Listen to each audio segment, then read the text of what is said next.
ندخل بقى في الحالة التانية، وهي حالة النون فاست فورورد ميرج، او الحالة الديفولت بتاعتها هي الاور.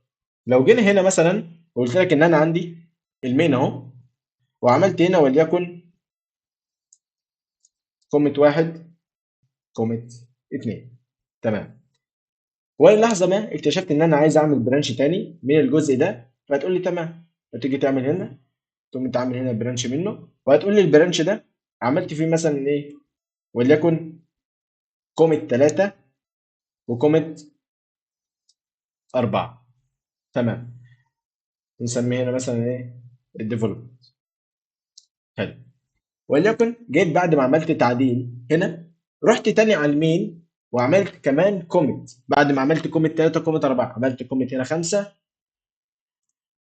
كمان كوميت 6، تمام. الحالة دي هتيجي تبص ان هنا في اختلاف في الكوميتس او في التواريخ، بمعنى صح. هنا مفيش ايه تدرج واضح في الهيستوري.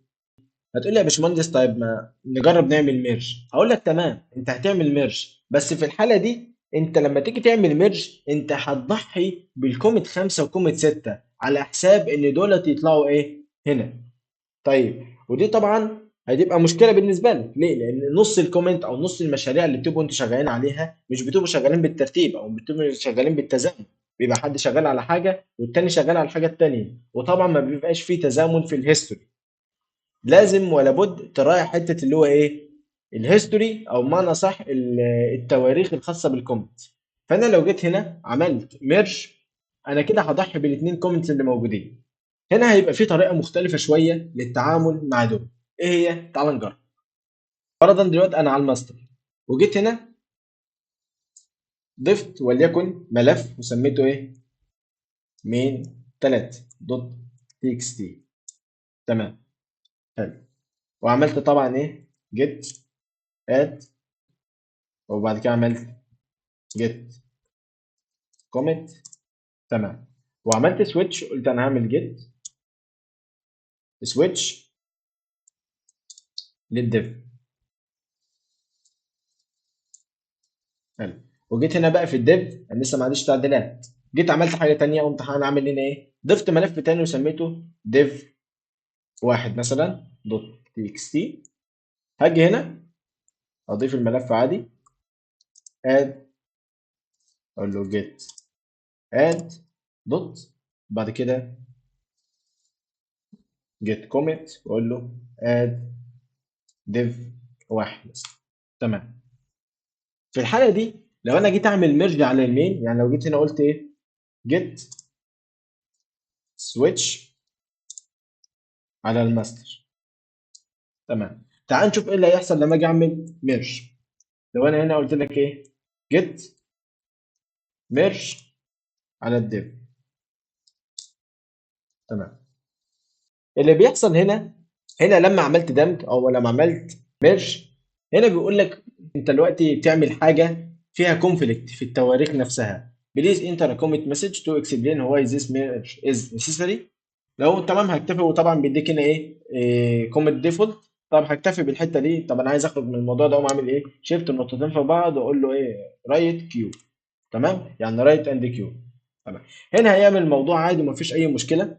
ولو جيت هنا قلت جيت لوج، حلو، فبالتالي هيعمل ايه هنا، عرفك ان انت هنا عباره عن ميرج، وبعد كده قام قايل لك ديف واحد اللي انت كنت ضفتها، واد مين 3، وبعد كده ابديت من واحد ومن اتنين وباقي الحاجات، تمام. عايزين نطلع من هنا، تمام.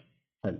اللي حصل هنا ايه، اللي حصل هنا لما جه يعمل ميرج ما بين الاتنين دولت، استخدم طريقه مختلفه شويه. قال لك ان انا استخدمت حاجه اسمها الايه، الاورت استراتيجي. ان هي بتشوف التعديلات اللي انت عملتها هنا مش بتعمل تاخد ثلاثه تحطها ما بين دي كده واربعه وهكذا وكده خلاص، لا. الموضوع بيبقى مختلف شويه. هتقول لي ازاي يا باشمهندس، ده لما جيت اشوف الهيستوري بتاعها لقيتهم موجودين مترتبين. تعال نجرب حاجه معينه كده. انا حذفت الكومنت ده، المفروض هتقول لي طبيعي يا باشمهندس هيبقى موجود فيه اد ديف واحد ومن ثلاثه وزي الفل، مفيش اي حاجه، ده مجرد ده بس اللي هيتحذف. اقول لك معاك تعال نجرب الموضوع ده. بس لو انا جيت عملت هنا جيت ريسيت داش داش هارد، قلت لك الهيد واحد، تمام. انا حذفت هنا ايه اخر واحد، تمام. لو جيت هنا وعملت ايه جيت لوج، تعال نقارن بقى ايه الاثنين اللي حصلوا هنا. لو جينا نبص هنا، انت كان عندك ميرج للبرانش ديف 2 ومعاه الديف واحد، التعديل بتاع ديف واحد ده اللي ده اللي جاي لي منين؟ من البرانش الخاص بالديف.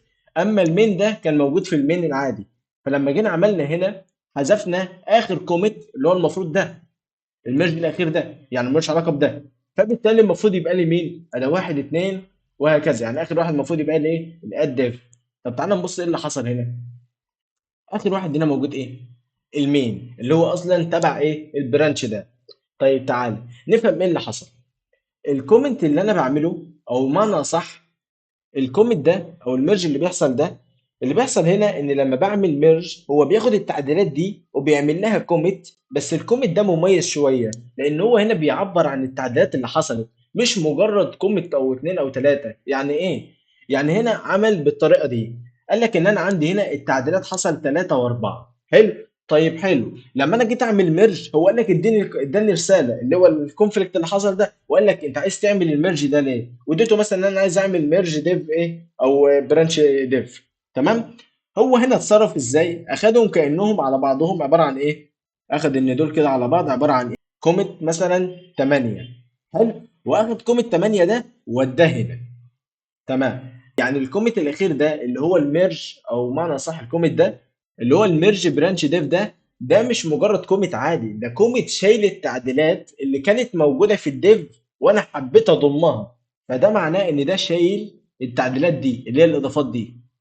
فمجرد ما احذفه كانه مش موجود، كان التعديلات دي راحت. يعني ايه؟ كانها رجعت الاول. يعني انا لو حذفت ده اعتبر ان دول التعديلات ديت اللي بيعمل لهم الاندكس بتاعهم. خلينا نمشيها مثلا موضوع الريفرنس بتاعهم هو ايه؟ كوميت 8. يعني كوميت 8 ده مش مجرد تعديل حصل، لا ده كوميت 8 ده ريفرنس عن التعديلات اللي حصلت في ديف 2. لو جينا جربنا عملنا تشيك اوت مثلا على اي حد ما بينهم، تعال ناخد الاي دي ده، نعمل كوبي، تعال نخرج بس من هنا من تحت، تمام. ونيجي نبص نعمل ايه؟ جيت تشيك اوت.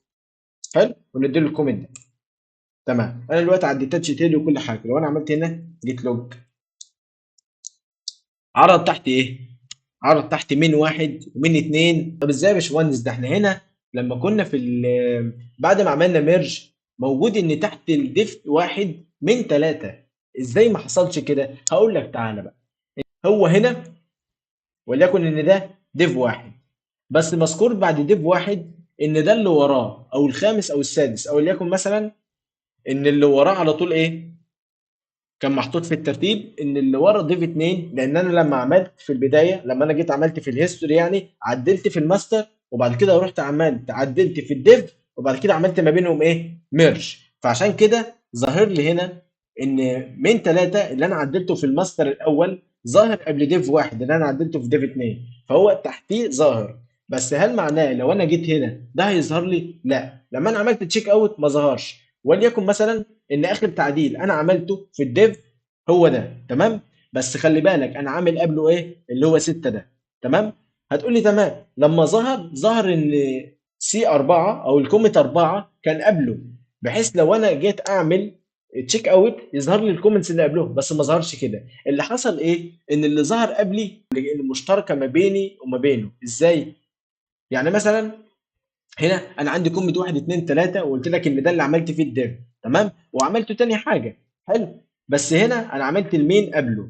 الديف مش هيعتمد اصلا الشكل ده، لا ده هيعتمد الشكل الطبيعي بتاعه اللي هو ايه؟ انا كان قبل كومة 3 وكان قبل كومة 2 وكان قبل كومة 1. يعني مثلا ناخد مثال توضيحي كده عشان نبقى فاهمين. لو انا جيت هنا عندي المين ماستر اهو، تمام. وجيت منه عملت ايه؟ انا عندي هنا مثلا كومة واحد وعملت كومة اتنين، تمام. وجيت من كومة اتنين ده عملت ايه؟ برانش تاني، عملت كومة تلاتة. في البرانش التاني ده عملت ايه؟ كومة تلاتة. تمام. وبعد البرانش ده ما عملت كومة 3 جيت هنا قمت عامل كومة 4. لو انا جيت اعمل ميرج الكومة ده هيجي هنا بصيغة ايه؟ كومة 5. تمام. بس لما جينا نبص ان هو لما جيت استخدم الديتاتشد هيد واتنقلت للكومة ده، انت هتقول لي يا باشمهندس لما انا جيت اعمل جيت لوج وده جه، هو جه هنا ودول هيبقوا تحتي، بس هم مش تحت فعليا، ده هم تحت الكوميت اللي هو الريفرنس اللي هو انا قلت لك عليه ده اللي هو 8، اللي هو الريفرنس اللي بيشاور عليا، بس هم كواقع او كفعلي اللي تحت مين؟ اللي هم دول واحد، اتنين وواحد. يعني لو هنا وقفت التشيك اوت على الاي دي ده اللي تحت بس هم دول. تمام. اما بالنسبه لكوميت 5 اللي قدام ده هو مجرد ريفرنس للتعديلات اللي انا عملتها في البرانش التاني، وبدأ يوضحها او بدأ يعرضها في البرانش ده.